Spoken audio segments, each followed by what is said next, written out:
Ok, bonsoir tout le monde. Ici encore une autre vidéo. Je fais beaucoup d'affilés. Ici c'est une vidéo concernant ma vie comme entraîneur privé. Moi j'ai mon bac. Ben, ok, quand j'ai commencé l'entraînement, quand j'ai commencé mon bac en fait, le métier d'entraîneur privé, ça existait à peine ici à Montréal. Il y avait un studio d'entraînement privé à NDG que j'ai entendu parler. Puis c'était tout nouveau ici. Ça a commencé dans les années 80, je crois, en Californie. Puis le temps que ça arrive ici à Montréal, c'est plus long. Comme j'ai dit, Montréal est toujours 10 ans en retard des États-Unis ou le restant du Ouest. Voilà. Fait que ça, j'avais pas pensé d'être entraîneur privé. Euh, mais à un moment donné, il y a des choses, des circonstances qui t'envoient vers cette voie-là. Quand j'étais plus jeune, j'ai enseigné des cours d'aérobie au Y juif, en fait, à Chamédie-Laval. Et j'ai enseigné la gymnastique. J'étais toujours impliqué dans des sports plus ou moins. J'ai fait de la gymnastique, du plongeon, du tremplin, du skateboard, roulis roulant, j'imagine on appelle ça. Puis c'était un de mes conseillers de camp d'été qui m'a conseillé d'aller en sciences d'activité physique ou kinésiologie qui est appelé dans les autres universités. Moi j'étais à Concordia. Et parce que moi, à partir de cégep, j'avais pensé d'aller au physique parce que c'était la chose la plus facile de rentrer. J'avais échoué quelques cours de chimie et tout ça au cégep. Donc mon moyen était plus bas à cause de ça. J'avais fait une année de plus, je te rappelle. Puis même au secondaire, physique, j'avais du problème avec ça parce que j'étudie pas. J'avais pas cette conscience d'étudier. Donc j'ai réussi à réussir mes cours sans étudier.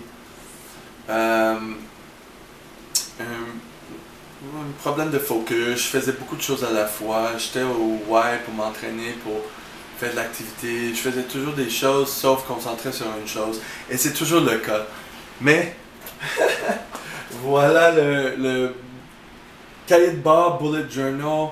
Ça prend vraiment des choses après plusieurs années qui me rendent discipliné. C'est pas un manque de discipline, c'est juste je fais beaucoup de choses. Et il y a beaucoup de procrastination à cause de ça, d'estime de soi, etc. Mais bon, j'ai fait mon bac, j'ai fait une année de plus aussi. Pour faire des cours de français, etc. Avant d'aller en... non, j'ai fait une année de plus au cégep, j'ai fait une année de plus à l'université. Moi. Mais j'avais gradué l'année précédente. Et je pense que j'ai fait aussi quelques années de cours. Non, je suis allé en coiffure pour un petit peu.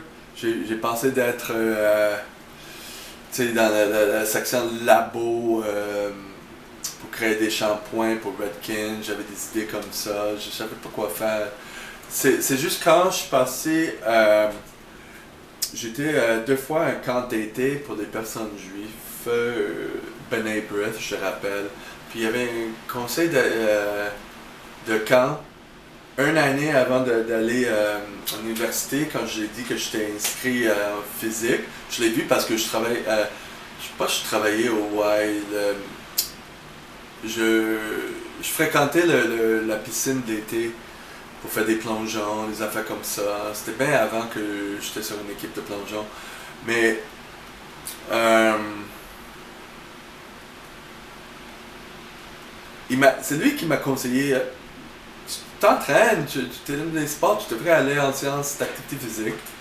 J'étais comme, ok, mais mes notes sont pas assez bonnes, là, tu sais. Il y a du monde qui savait quoi faire, puis étudie par rapport à ça. Moi, je savais pas quoi faire. Donc, c'est pour ça que je m'étudiais pas. De temps en temps, je m'étudie quand je voyais que, ok, il y a un cours que je réussis pas, ou whatever. Mais, c'est ça.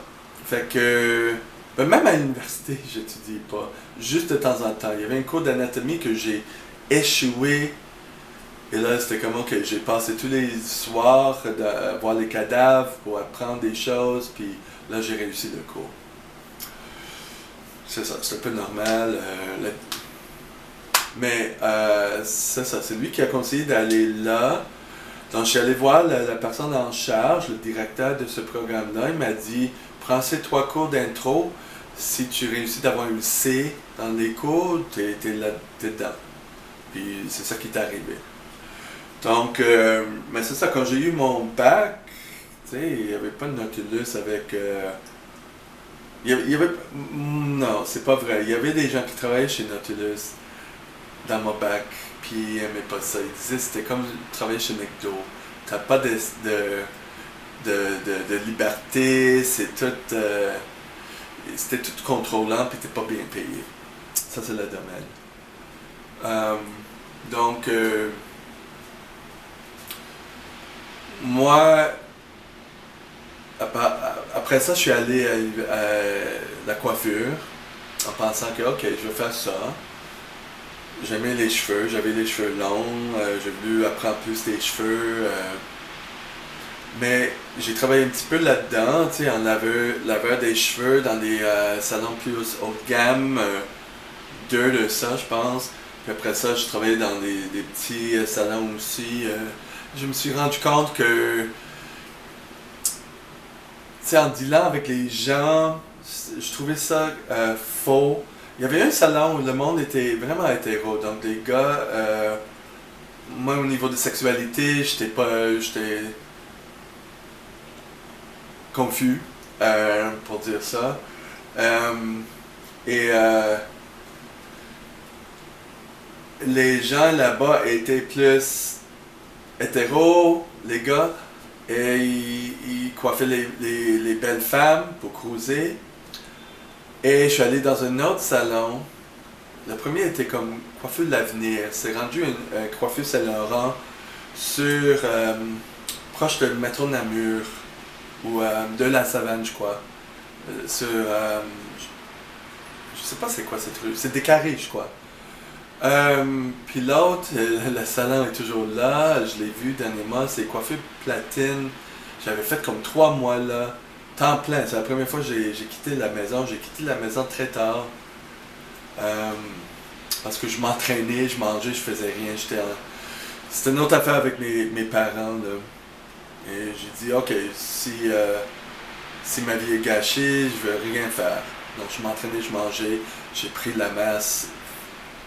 Et c'est ça. Mais quand j'ai quitté, j'ai travaillé, j'avais un job temps plein chez Platine, comme laveur de cheveux aussi. J'habitais à Chamédie-Laval à l'époque, donc ça a pris du temps pour aller là. Mais à un moment donné, j'ai quitté la maison, j'habitais à centre-ville, pas loin.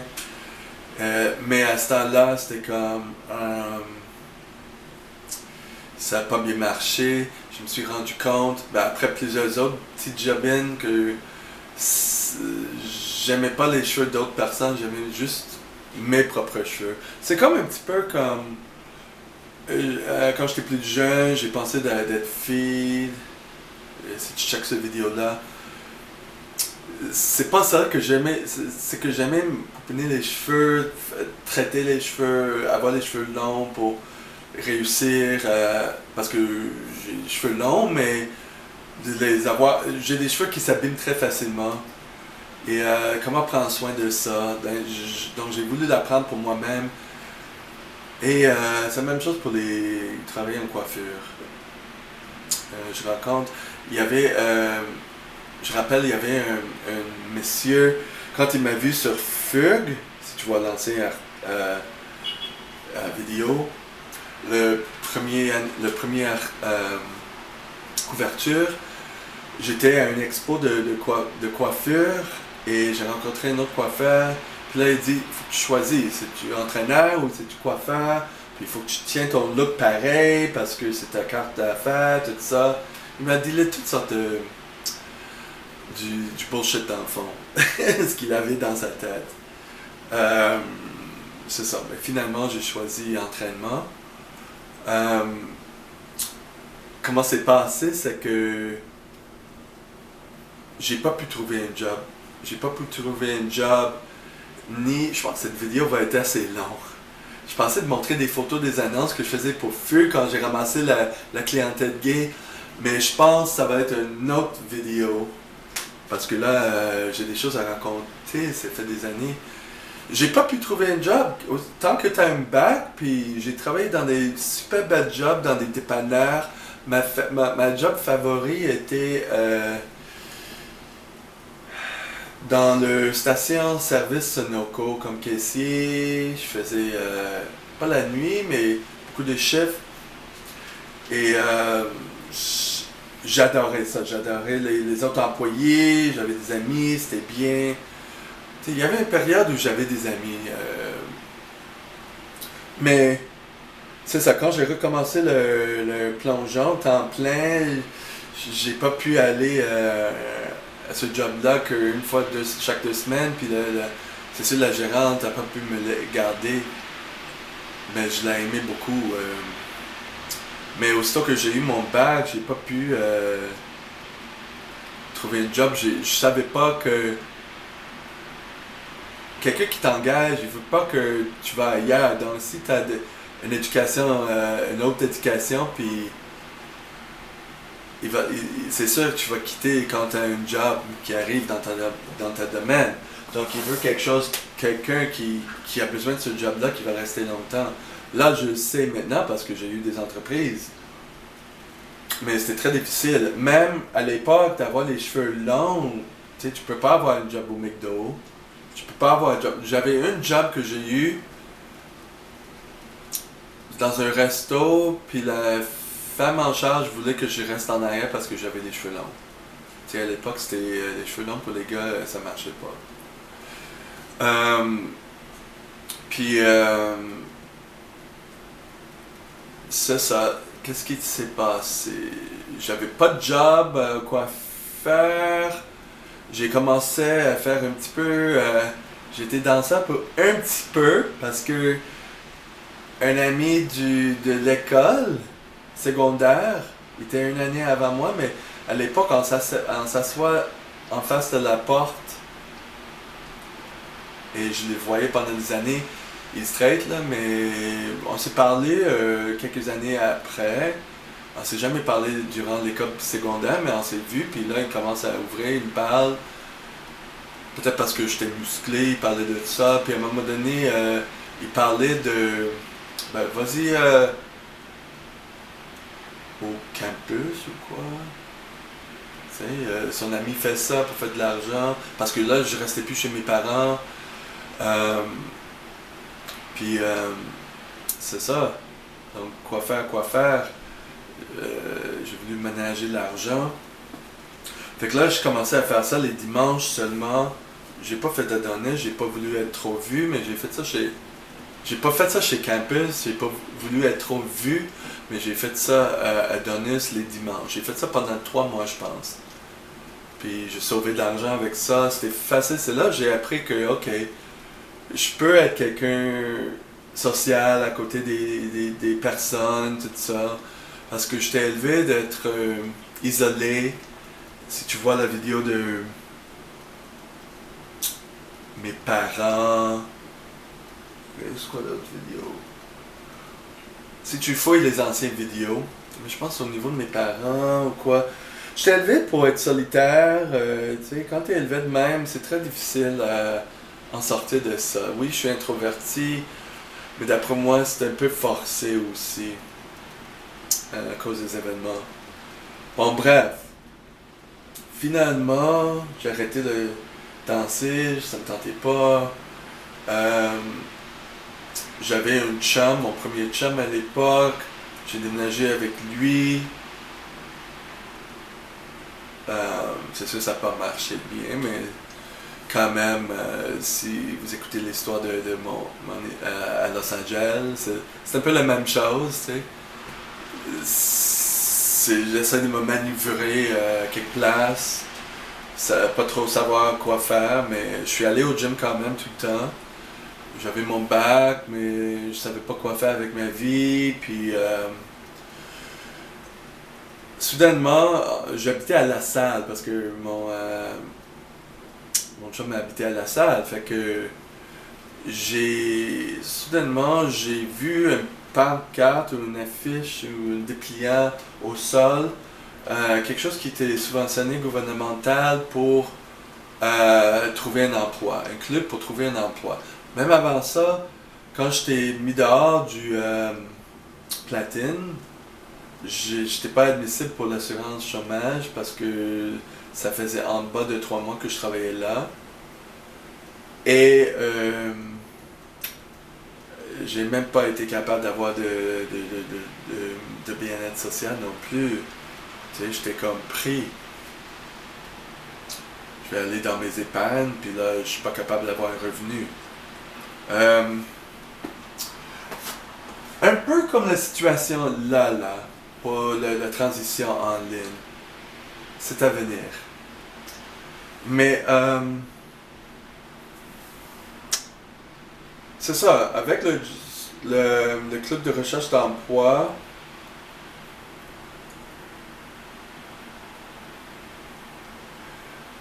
j'étais pas admissible parce que j'étais pas sur l'assurance chômage ou n'importe quoi. Il faut être dans le système pour être admissible à tout ce qui est Emploi Québec ou Revenu Québec ou Emploi Québec pour être subventionné. Mais les personnes là-bas m'ont dit ils vont me mettre en dessous de la table. J'étais comme oui, je le prends. Donc je suis allé à tous les jours. C'était la chose très très stressante de ma vie jusqu'à date à cette époque-là.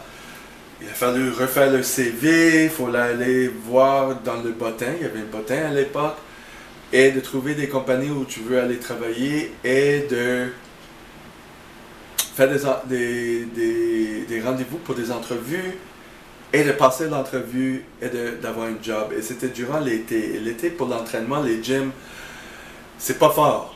C'est souvent janvier qui est très, très achalandé, avant l'été et la rentrée. Donc c'était une période très morte, mais c'est là que j'ai réussi à avoir mon premier job comme entraîneur. J'étais très...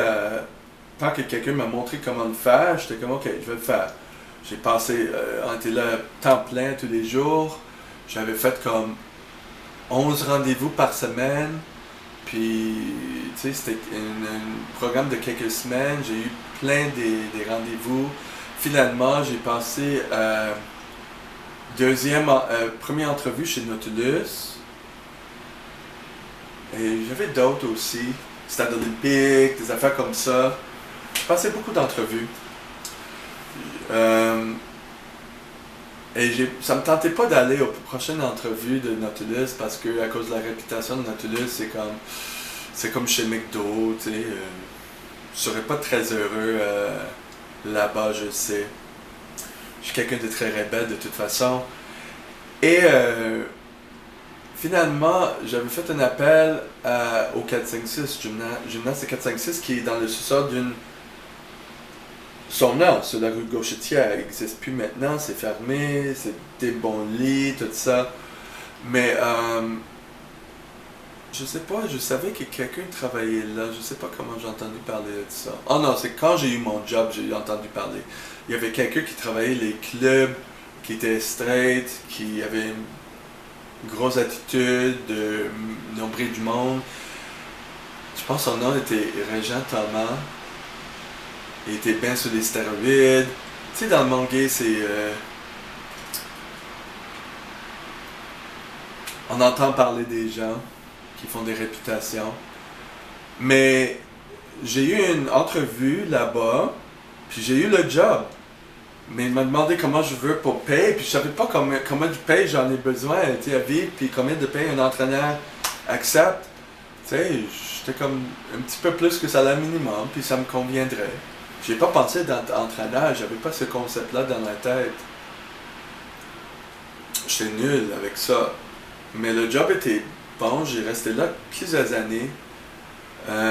Puis même mes premiers clients d'entraînement privé, ça faisait 20 ans que j'ai eu, j'ai commencé là-bas. Et mon premier comptable aussi. Ouais, c'est ça, il y avait eu des belles expériences là-bas. Ce que j'ai appris, c'est qu'aussitôt que j'ai eu ce job-là, ils ont congédié le régent Thomas parce qu'il faisait rien. C'est ça. Fait que je vais arrêter ça là.